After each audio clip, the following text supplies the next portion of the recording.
Right, we have a new wicketkeeper. বাঁহাতি batter Nazmul Hossain শান্ত bat হাতে বেশ কিছুদিন ধরেই রান খরায় ভুগছেন বাংলার ক্রিকেট ক্যাপ্টেন।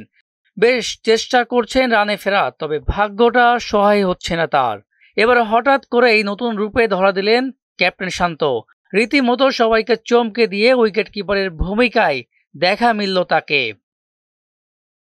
এমন দৃশ্য দেখা মিলল ফরচুন বরিশালের আজকের ম্যাচে। দেশের ক্রিকেটে নাজমুল হোসেন শান্তকে বরাবর একজন ব্যাটার হিসেবে দেখা গেছে।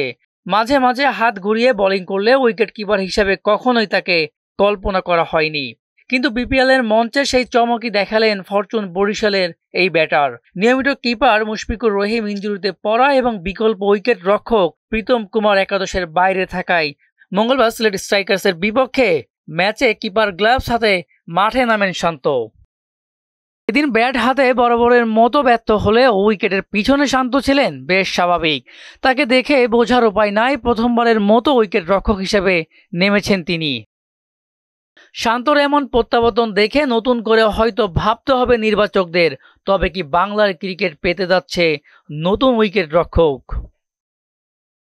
দলের প্রয়োজনে বিভিন্ন পজিশনে ব্যাটিং করেছেন শান্ত। ক্যারিয়ারের বড় অংশ জুড়ে ওপেনিং করলেও মিডল অর্ডারে ব্যাটিং করতে দেখা গেছে তাকে। এছাড়া অফ স্পিন বল করতেও সক্ষম এই ব্যাটার। এবার উইকেট রক্ষকের ভূমিকায় দেখা গেল তাকে, যা তার বহুমুখী সামর্থ্যেরই প্রমাণ।